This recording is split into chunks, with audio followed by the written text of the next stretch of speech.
اللهم صل صلاة كاملة وسلم سلاما تاما على سيدنا محمد الذي تنحل به العقد وتنفرج به الكرب وتقضى به الهوائج وتنال به الرغائب وحسن الخواتم ويستسقى الغمام بوجهه الكريم وعلى آله وصحبه في كل لمحة ونفس بعدد كل معلوم الله. السلام عليكم ورحمة الله وبركاته. بسم الله الرحمن الرحيم. بسم الله ما شاء الله لا يسوق الخير إلا الله. بسم الله ما شاء الله لا يصرف السوء إلا الله. بسم الله ما شاء الله وما بكم من نعمة فمن الله. بسم الله ما شاء الله لا حول ولا قوة إلا بالله. الحمد لله والصلاة والسلام على رسول الله وعلى آله وصحبه ومن والاه ولا حول ولا قوة إلا بالله. رب اشرح لي صدري ويسر لي أمري واحلل عقدة من لساني يفقهوا قولي. علم الإنسان ما لم يعلم.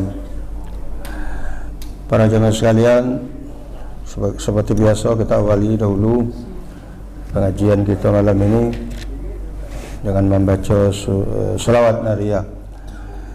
Bismillahirrahmanirrahim. Allahumma salli salatan kamilah wa sallim salaman tamman ala sayyidina Muhammadin alladhi tanhallu bihi al-uqad wa tanfariju bihi al-qurab wa tuqda bihi al-hawaij وتنال به الرغائب وحسن الخواتم ويستسقى الغمام بوجهه الكريم وعلى آله وصحبه في كل لمحة ونفس بعدد كل معلوم لك. اللهم صل صلاة كاملة وسلم سلاما تاما على سيدنا محمد الذي تنحل به العقد وتنفرج به الكرب وتقضى به الهوائج وتنال به الرغائب وحسن الخواتم ويستسقى الغمام بوجهه الكريم وعلى آله وصحبه في كل لمحة ونفس بعدد كل معلوم لك. اللهم صل صلاة كاملة وسلم سلاما تاما على سيدنا محمد الذي تنحل به العقد وتنفرج به الكرب وتقضى به الهوائج وتنال به الرغائب وحسن الخواتم ويستسقى الغمام بوجهه الكريم وعلى آله وصحبه في كل لمحة ونفس بعدد كل معلوم لك. بسم الله الرحمن الرحيم. Pengajian kita malam hari ini adalah tentang makna dan hikmah sujud. Makna dan hikmah sujud.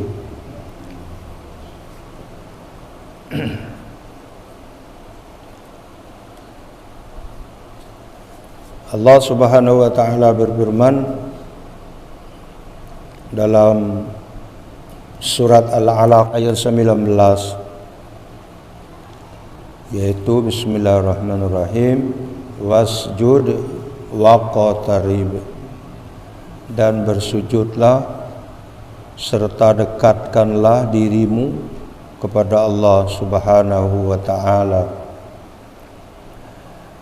Dalam hadis riwayat Atha dari Abu Hurairah radhiyallahu anhu, Nabi sallallahu alaihi wasallam bersabda, aqrabu ma yakunul abdu min rabbih wa ahabbuhu ilaihi jabhatuhu fil ardi sajidan lillahi.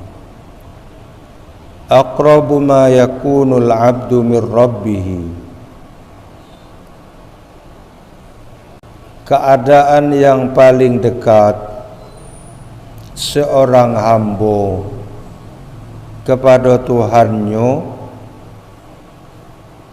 wa ahabbuhu ilaihi, dan paling dicintai olehnya, jabhatuhu fil ardi, adalah ketika dahinya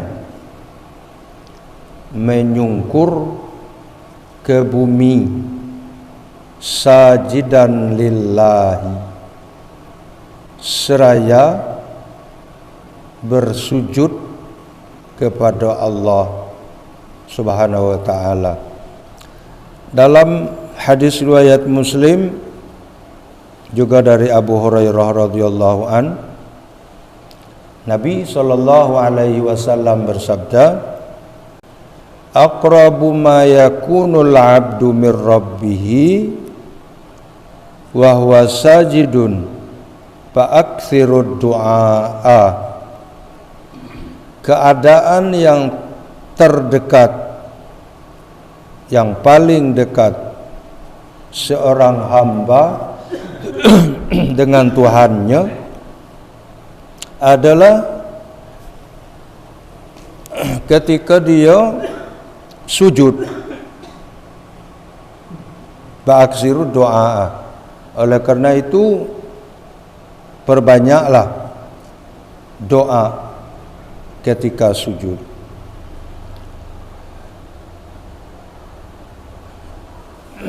Nah, inilah penjelasan tentang pentingnya sujud. Pertama, Allah perintahkan kita supaya mendekatkan diri kepadanya dengan cara bersujud. Wasjud waqtarib, Al-Alaq ayat 19. Kemudian dijelaskan pula oleh dua hadis Nabi ini, yang kedua-duanya bersumber dari Abu Hurairah radhiyallahu an, bahwa pertama, kalau kita lihat dari kedua hadis ini, orang yang bersujud itu adalah termasuk orang yang paling dekat dengan Allah, dekat kepada Allah. Jadi paling dekat seorang hamba itu dengan Tuhannya ialah ketika dia bersujud. Kemudian yang kedua, sujud itu adalah suatu perbuatan yang paling disukai dan dicintai oleh Allah Subhanahu wa ta'ala. Dan yang ketiga, karena kita dalam sujud itu adalah posisinya sangat dekat dengan Tuhan, dan kedua, orang yang perbuatan sujud itu adalah satu-satunya perbuatan yang sangat disukai, dicintai oleh Allah, maka hendaklah ketika bersujud itu kita memperbanyak doa. Kenapa? Karena kemungkinan ijabahnya itu lebih besar.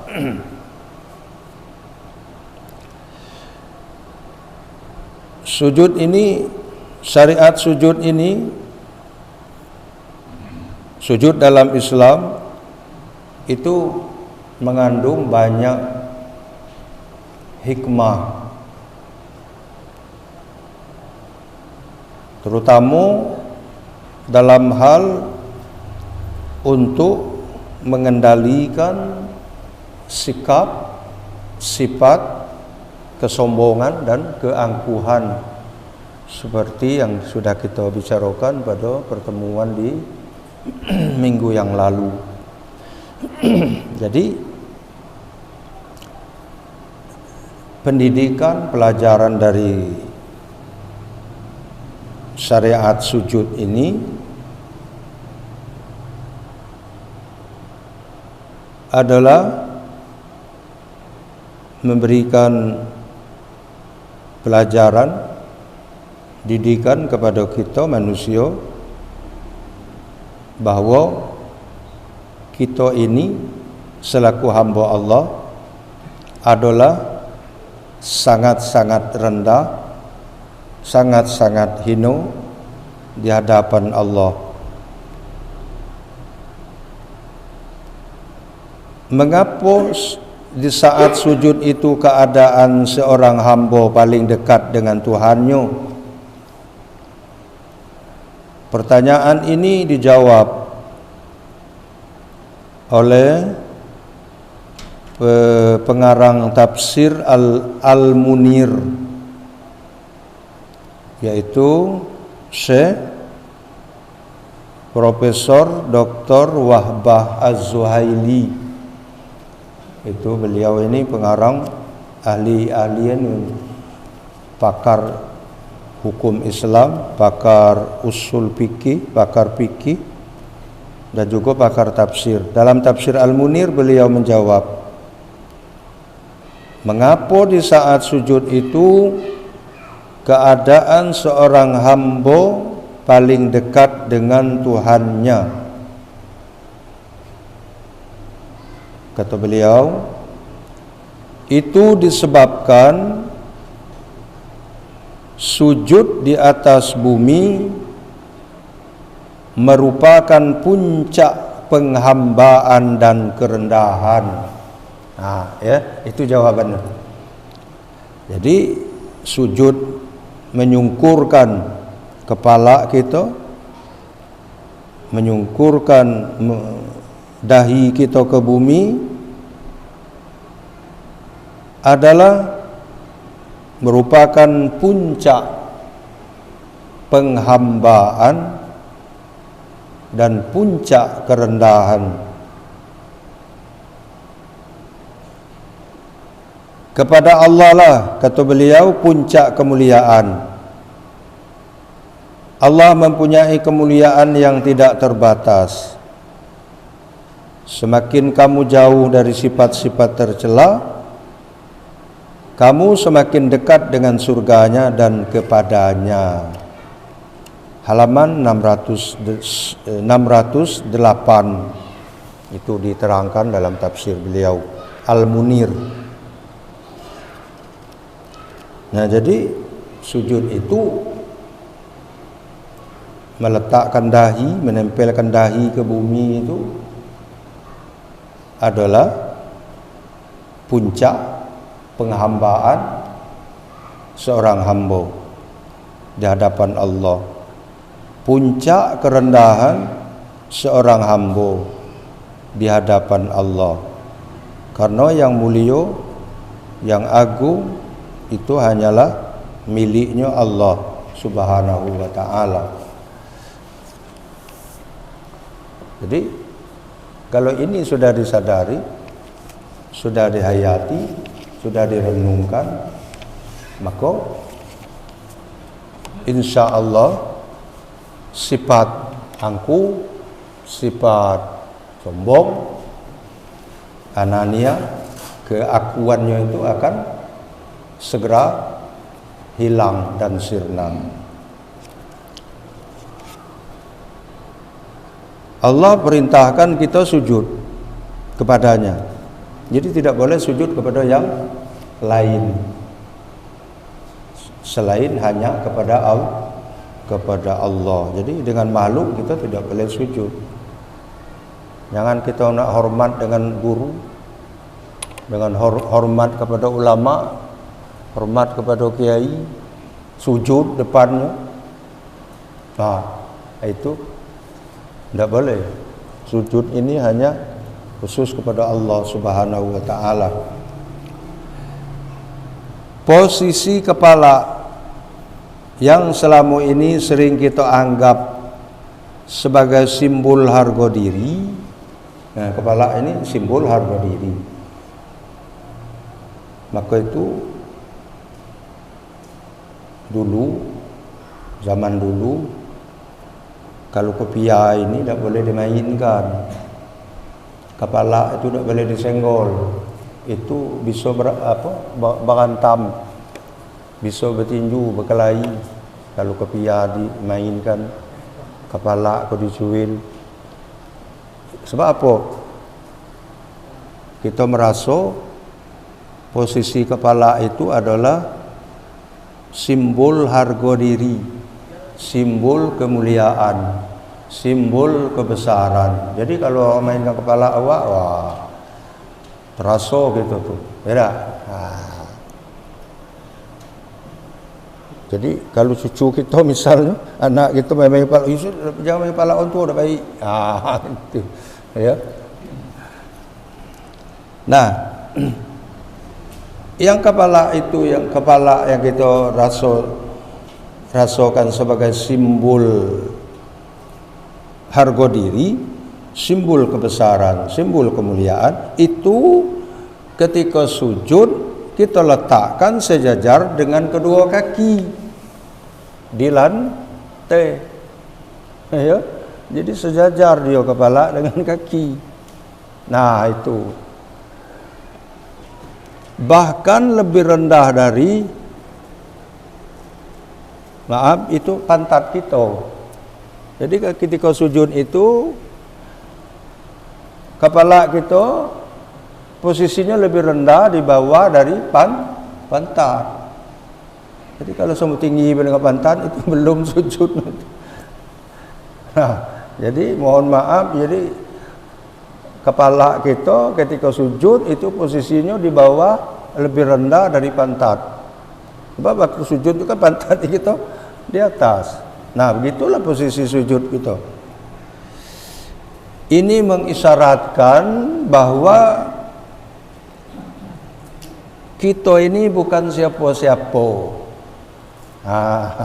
Jadi maka tadi dikatakan oleh Syekh Wahbah Az-Zuhaili itu puncak, ya, penghinaan, puncak kerendahan kita, puncak penghambaan kita kepada Allah Subhanahu wa taala, karena kita sujud ini kepada Allah. Disitulah kita letaknya puncak penghambaan kita kepada Allah, puncak kerendahan diri kita di hadapan Allah, puncak kehinaan kita di hadapan Allah. Jadi ini mengisyaratkan bahwa kita ini, ya, bukan siapa-siapa. Jadi untuk apa menyombongkan diri? Nah, jadi kaitannya dengan materi kita minggu yang lalu. Ananiahnya tinggi, orang yang ananiahnya tinggi, keakuannya itu tinggi, akan melahirkan sifat angku, sifat sombong, ya, dan serba gengsi. Sampai-sampai kalau minum tu, kalau ngangkat cangkir dewek tu gengsi. Mestinya macam mana? Ya ada yang ngangkat cangkirnya. Itu kalau sudah keakuannya sudah memuncak. Karena kita pejabat, bos, tak mungkin lagi makan cangkir kono. Jadi duduk ben kursi anak buah ngangkat cangkir tu. Buka be mulut lagi. Macam ikan selontok lah, ngangau mulut.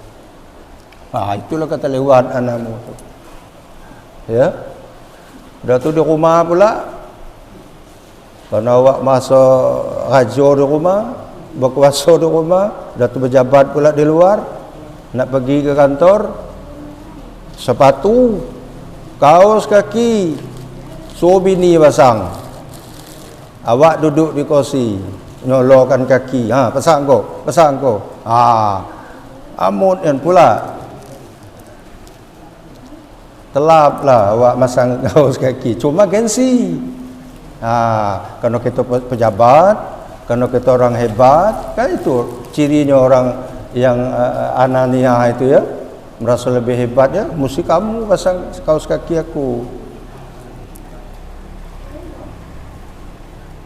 Karenanya tidak ada alasan bagi manusia untuk bersikap sombong,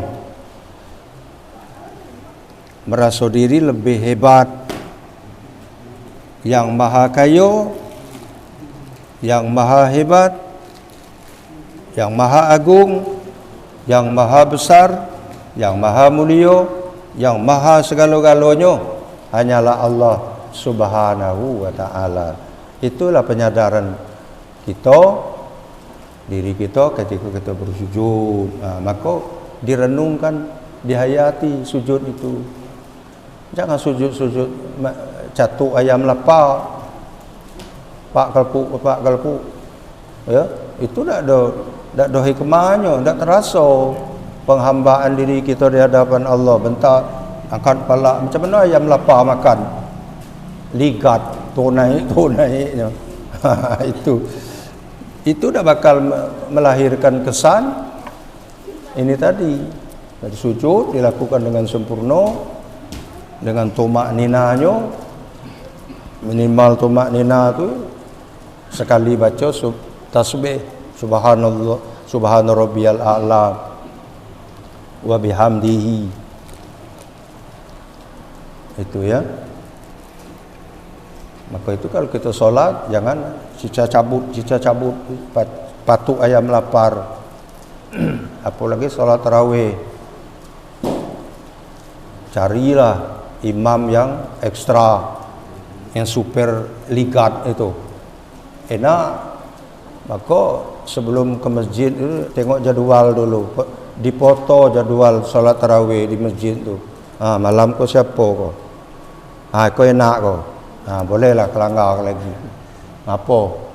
Mantap dikit semayangnya. Patuk ayam lapar sujudnya. Kalau tengok malah kau siapa? Wah, kau lambat kau. Jam 9 baru selesai. Bontilah kelanggar. Si bini bertanya, kelanggar abang tarawih dah kurang enak badan. Kenyok kurang enak badan ni tengok daftar tu. Imamnya lambat dikit. Yang ligat itulah favorit dia. Tak ada mendatangkan hikmah, tak ada melahirkan hikmah bagi kita dalam sujud seperti itu.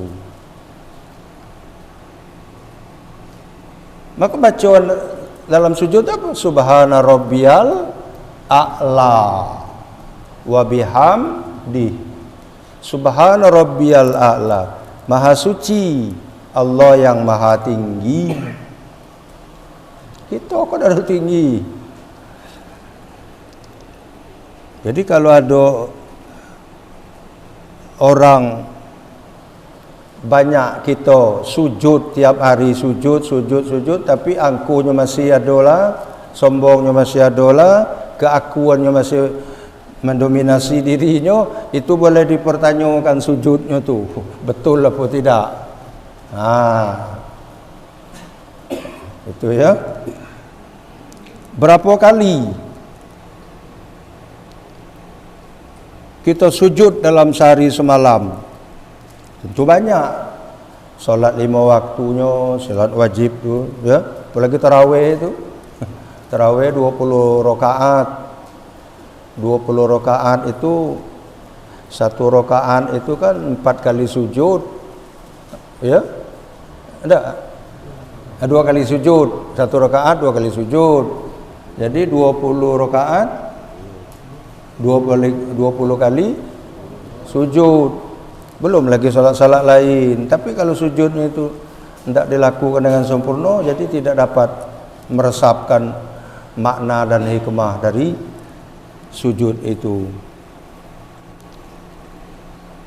Jadi ini teguran. Ya. Ini teguran halus kepada kita. Allah memerintahkan kita sujud itu seakan-akan ini ada teguran halus kepada kita betapa keakuan dalam diri kita ini sangatlah besar. Sudah saya ceritakan kemarin tu contohnya ya, keakuan kita itu anania dalam diri manusia itu sangat menonjol. Sudah saya berikan contoh 3 kemarin. Sangat besar sehingga harus disadarkan dengan sujud berkali-kali.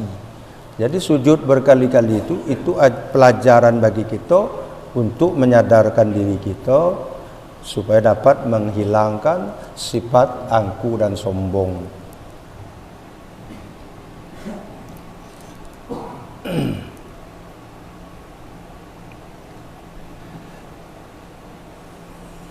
Di dalam buku karangan Al-Ustadz Ahmad Zaki El-Safa, bukunya itu judulnya Ternyata Kita Tak Pantas Masuk Surga. Itu ya, saya kutip dikit di sini. Jadi kata beliau, saya kutip, jadi bukunya Ternyata Kita Tak Pantas Masuk Surga. Menarik judulnya tu. Pengarangnya Ustadz Ahmad Zaki El-Safa, orang Jawa. Suka juga Ustadz Ahmad Zaki tu. Jadi kata dia, ketika kita sujud dalam solat, hakikatnya kita pasrah total kepada Allah. Kita sujud itu pasrah total kepada Allah. Bahkan wajah kita yang paling kita banggakan, kita letakkan di atas tanah sebagai simbol bahwa kita ini benar-benar seorang hamba yang dhaif, yang tidak memiliki kekuatan apa-apa dan tidak punya apa-apa. Itu ya. Jabatan yang tinggi, kedudukan yang terhormat, kekayaan yang melimpah, status sosial di tengah-tengah masyarakat hanyalah bunga-bunga dunia yang tidak akan mampu berhadapan dengan kekuasaan Allah. Jelas itu paparan beliau ini. Jadi saya ulang lagi, wajah kita yang paling kita banggakan. Kepala tadi simbol harga diri, ya. Wajah kita sungkurkan ke bumi, ke tanah. Simbol bahwa kita benar-benar seorang hamba yang dhaif, lemah, tidak memiliki kekuatan apa-apa. Kita bisa berbuat itu hanya pertolongan dan bantuan Allah Subhanahu wa taala. Itu apa masuk gagah? Masuk hebat. Pada ndak, ya? Ndak ada apa-apanya. Maka la haula wala quwata illa billahil aliyil azim. Gerak kita, kekuatan kita itu hanya pertolongan dari Allah. Kalau Tuhan tidak beri pertolongan lagi, melangkahnya tidak telap, sampai-sampai bakunya tidak telap lagi. Itu kalau sudah kekuatannya sudah ditarik Tuhan, apa sombong lagi?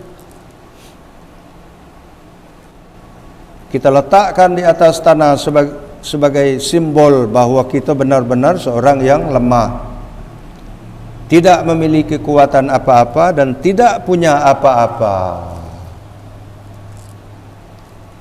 Jabatan yang kita pegang kini itu sementara.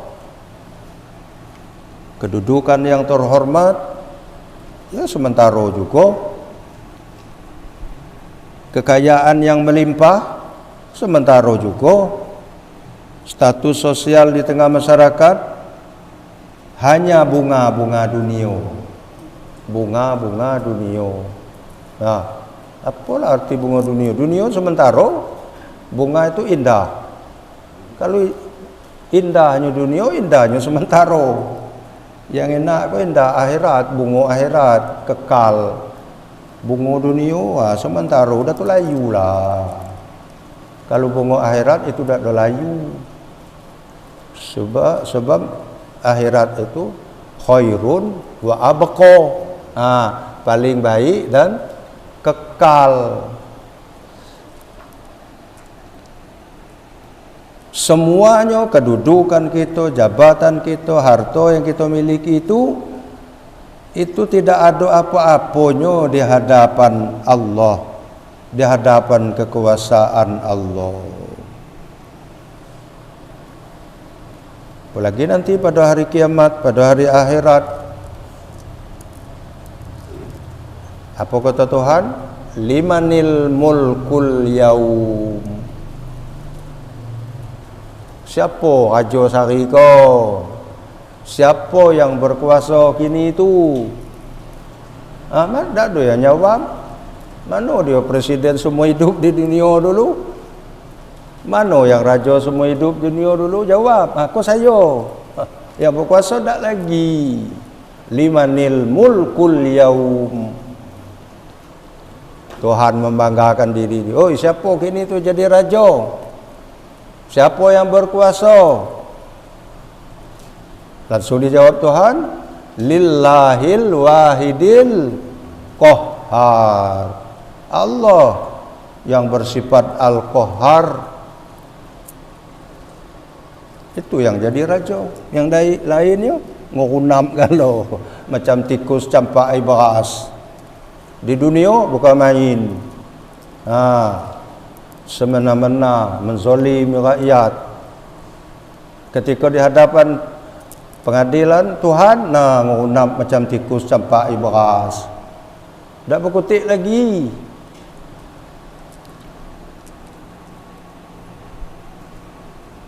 Selanjutnya kata beliau Ustaz Ahmad Zaki, ketika sujud kita letakkan muka kita di tanah. Ini berarti kita harus sadar bahawa kita terbuat dari tanah.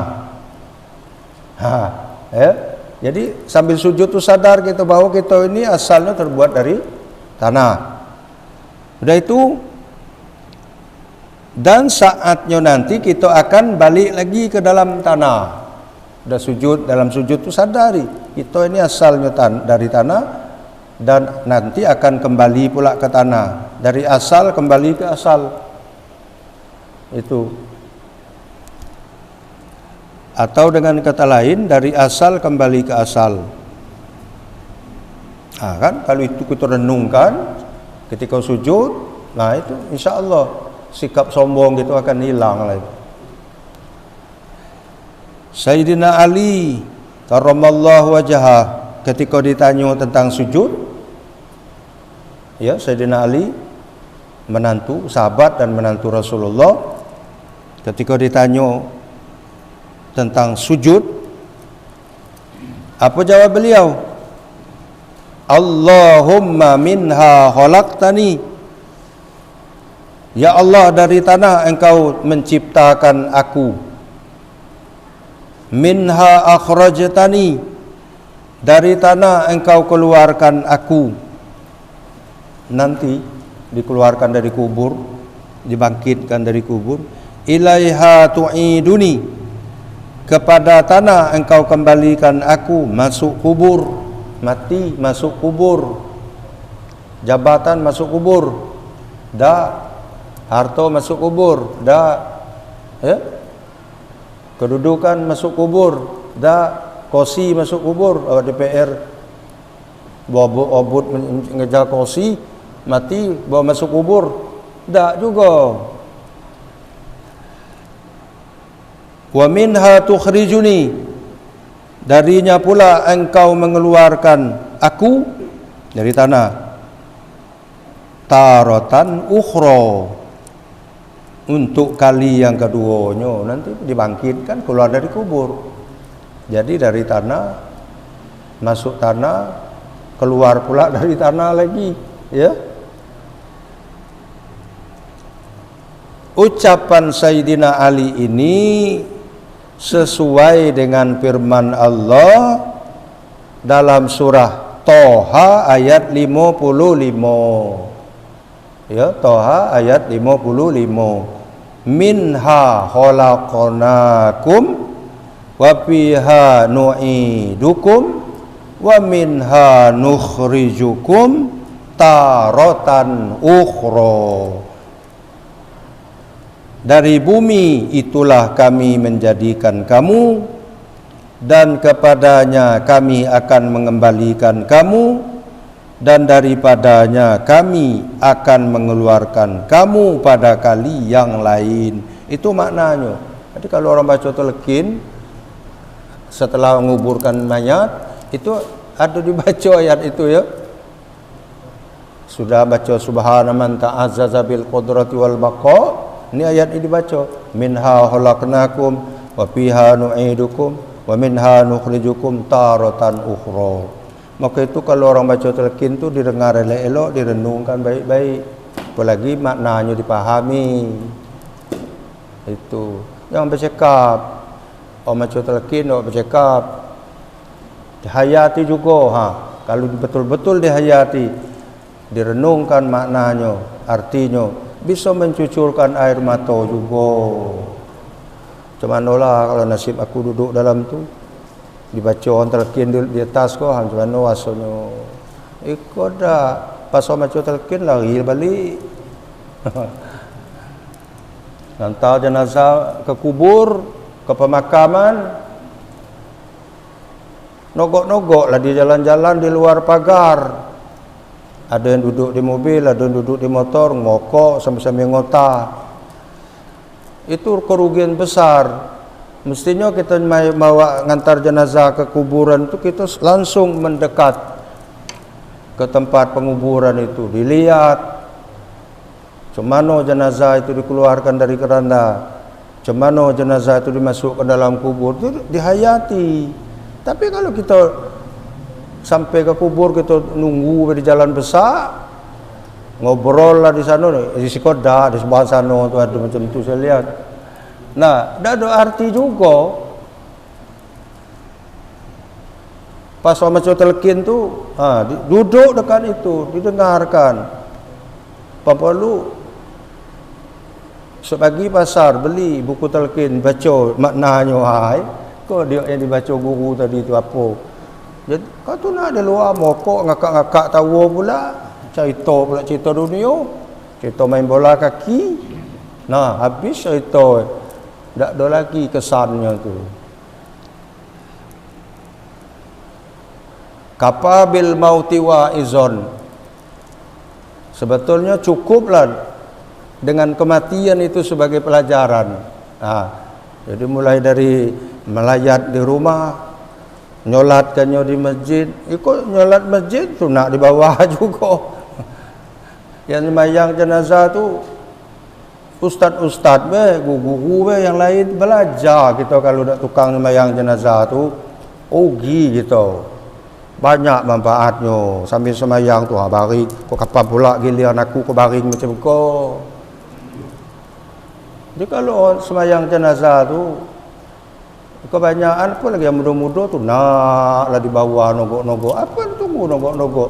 Apalagi sembahyang jenazah tu zuhur. Orang sembahyang zuhur dia nogok di bawah, tak ada pula sembahyang zuhur ngantar jenazah. Itu berdagang bulu kasap, berdagang harap untung modal lepas. Sembahyang zuhur ada ngantar jenazah. Tak Sikoda. Tempat lain gitu saya lihat rugi. Sampai tengah kau alhamdulillah lah saya tengok tu. Naiklah kalau sembahyang tu naik belajar. Tak tukang sembahyang jenazah belajar. Datang ngaji. Datang ke rumah guru. Kita ajari macam itu. Beli buku praktek solat jenazah, bawa ke rumah guru. Macam mana cara ke guru? Sembahyang jenazah. Lagi pas sembahyang jenazah sekali-kali lagi Allahu Akbar kata imam, awak lalu rukuk. Kan 4 kali takbir. Ya tak? Allahu Akbar kata imam pertama. Wajjahtu wajhiya lillazi fatara samawati wal ardi muslimah wa ma ana Allahu Akbar kata imam pula langsung rukuk. Sunnah ada rukuk.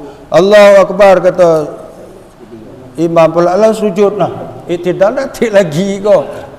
Itu saya dulu lagi masih anak-anak dulu ngaji langgar Katipudin tu. Allah yarham guru suku orang ajar. Ingat kau besok guru suku tu. Saya lagi kan SD tu. Beliau tu kalau ada orang meninggal,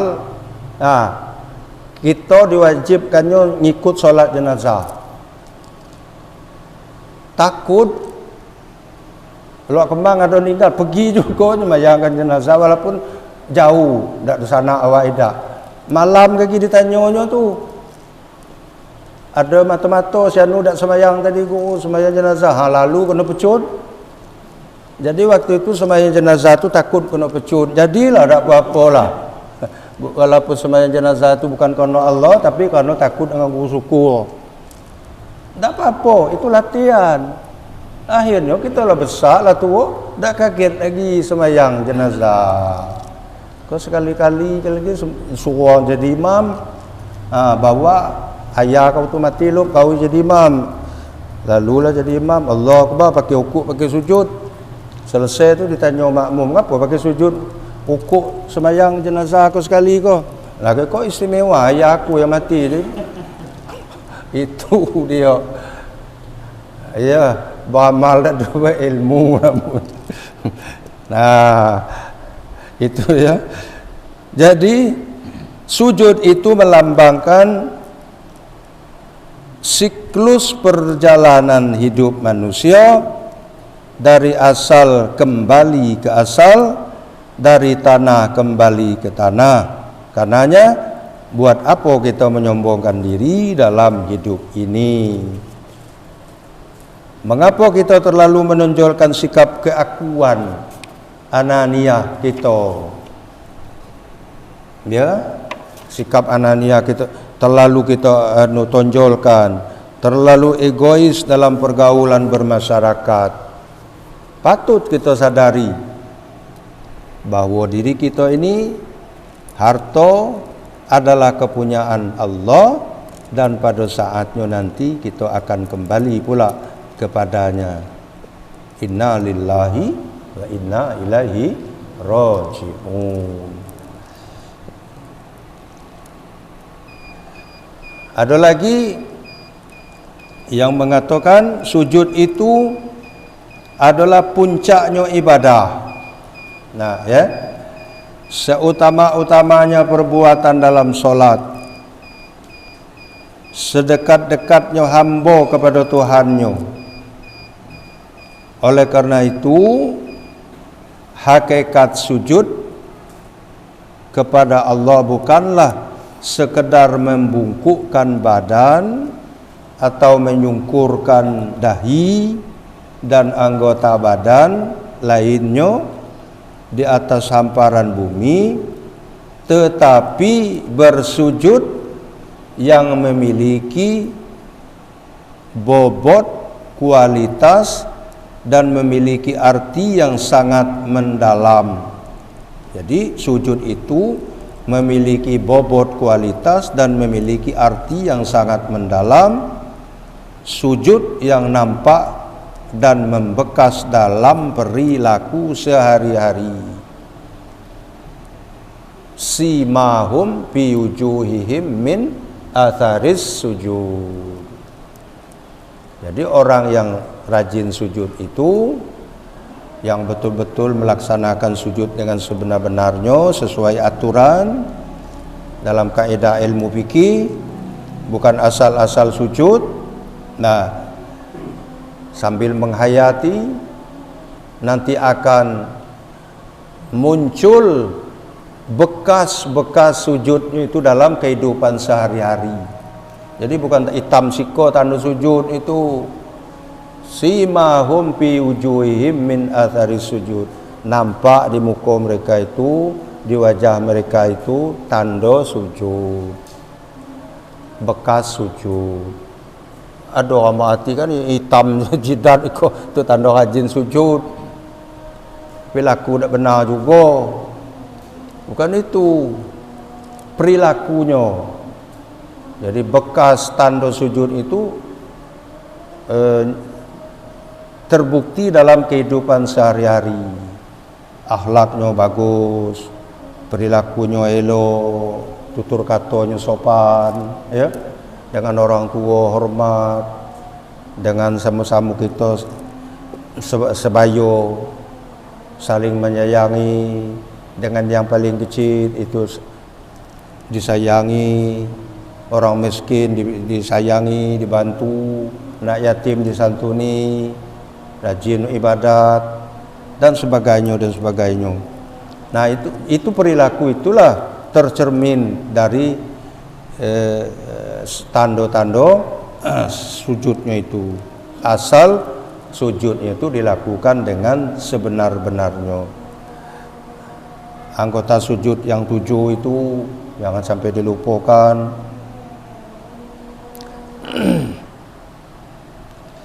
Sudah itu sujudnya dahi kau kata sujud, kening kau kata sujud, jangan ditutup. Macam mana sujud yang benar? Jangan asal sujud-sujudan itu ya. Nah, sambil sujud itu kita membaca subhana rabbiyal a'la, subhana rabbiyal a'la, subhana rabbiyal a'la. Atau boleh juga ditambah dengan subhana rabbiyal a'la wa bihamdihi, maha suci Allah yang maha tinggi, wa bihamdihi, dan segala puji baginya. Itu dia hayat maknanya subhana rabbiyal a'la wa bihamdihi. Kalau sujudnya tadi seperti patuk ayam lapar, tak dapat lagi gitu menghayati makna sujud. Apa sujudnya itu? Sujud nak sudah. Nak cepat selesai. Lambatnya imam ke sujudnya. Cepatlah dikit. Dahlah jakolah lain kali nak giba makmum dengan orang tu. Guru itu ngapa? Sujud elamu dan pula. Dak pula lamu.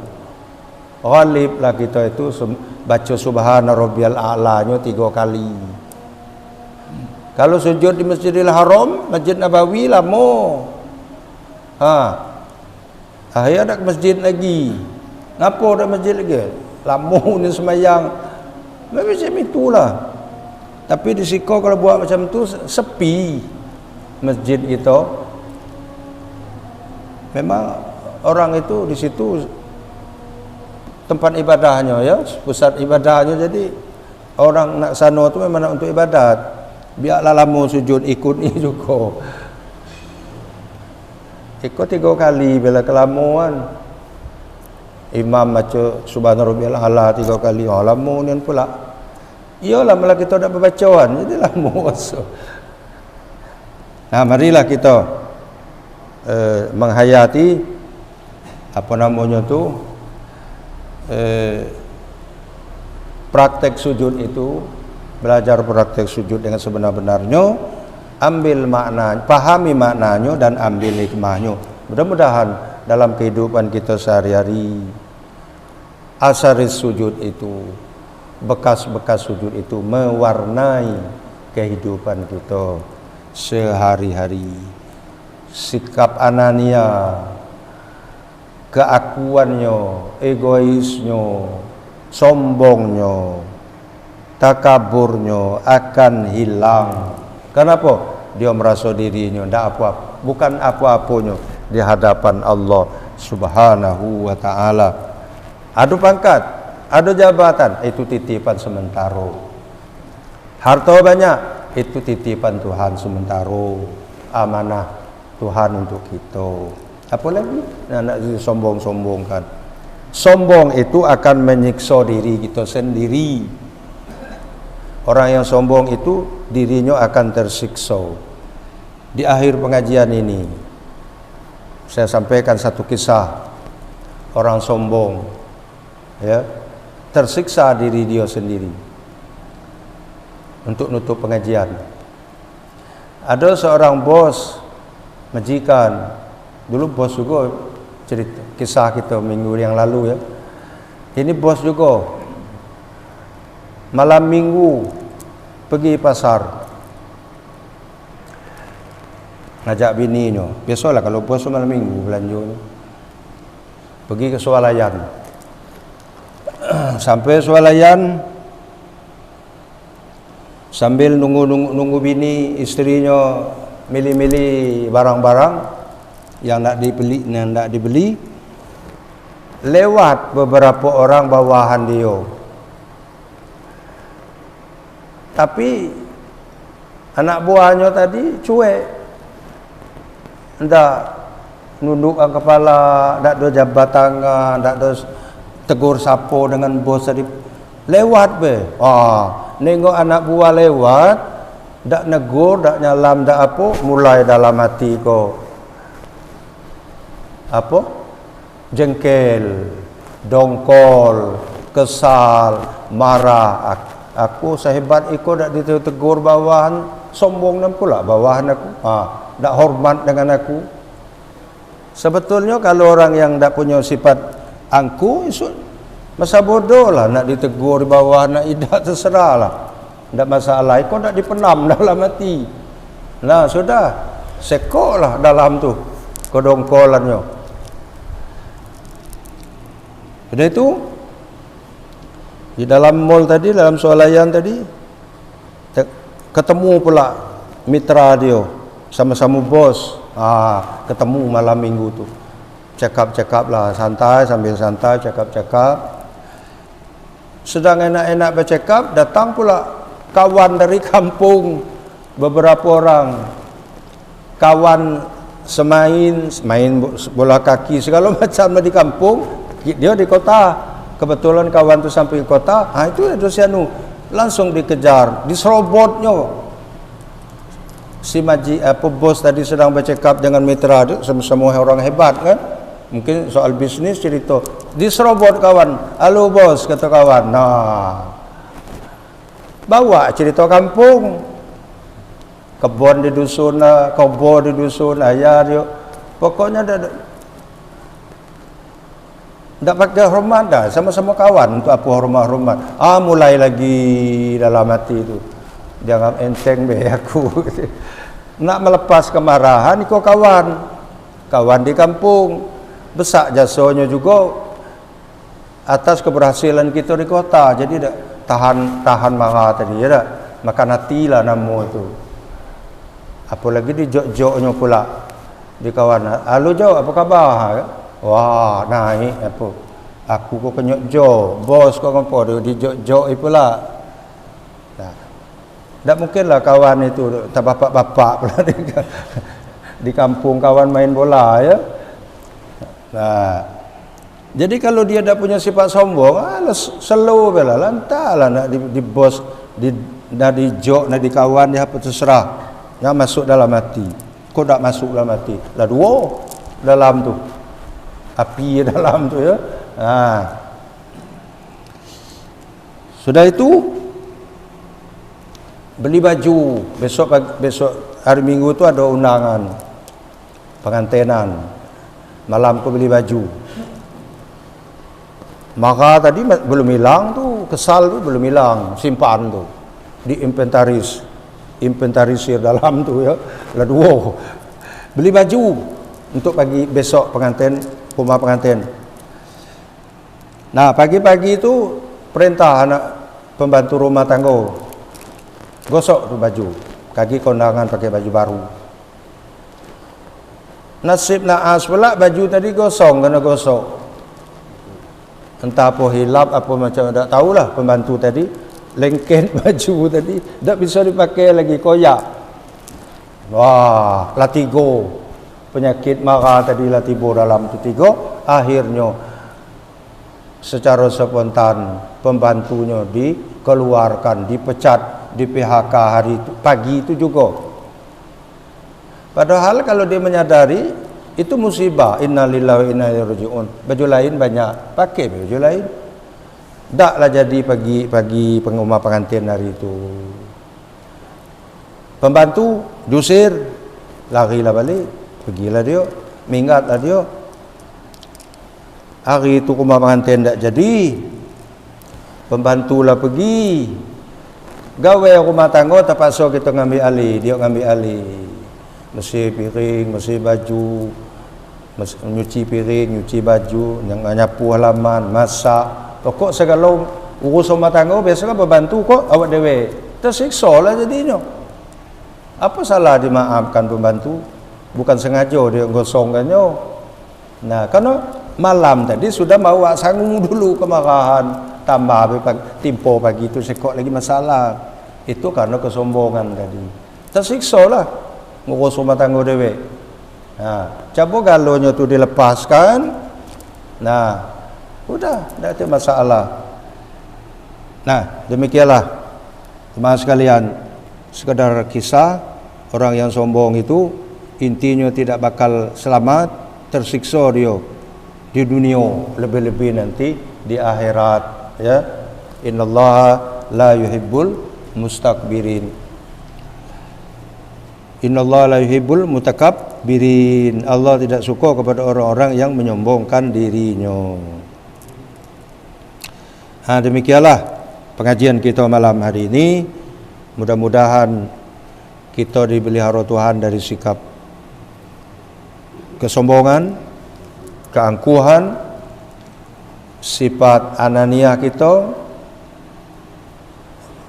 egois kita akan dibuang, disingkirkan oleh Allah Subhanahu wa taala, dan sujud yang kita lakukan setiap saat, setiap waktu itu akan bermakna memberikan warna kehidupan kita sehari-hari, dan Allah pun menjadikan kita hamba-hambanya yang selalu tawadu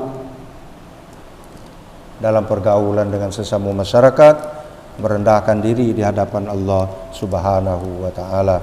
Amin ya rabbal alamin. A'udzubillahi samil alim minasyaitonir rajim. Bismillahirrahmanirrahim. Alhamdulillahirabbil alamin. Hamdan wa ni'ama wa ya rabbana lakal hamdu kama yanbaghi li jalali wajhikal karim azim sultanik. Allahumma shalli ala sayyidina Muhammad wa ala alihi washabbihi wa barik wasallim. Allahumma anfa'na bima 'allamtana wa 'allimna ma yanfa'una wa zidna 'ilman nafi'an wa hidayatan wa tawfiqan. Rabbana atina fid dunya hasanah wa fil akhirati hasanah wa qina adzabannar. Sallallahu alaihi wasallam Muhammad wa ala alihi washabbihi ajma'in. Subhana rabbika rabbil izzati amma yasifun. Salamun alal mursalin walhamdulillahi rabbil alamin. Subhanakallahumma wa bihamdika asyhadu an la ilaha illa anta astaghfiruka wa atubu ilaik. Subhanakallahumma wa bihamdika asyhadu an la ilaha illa anta astaghfiruka wa atubu ilaik. Subhanakallahumma wa bihamdika asyhadu an la ilaha illa anta astaghfiruka wa atubu ilaik. Assalamualaikum warahmatullahi wabarakatuh.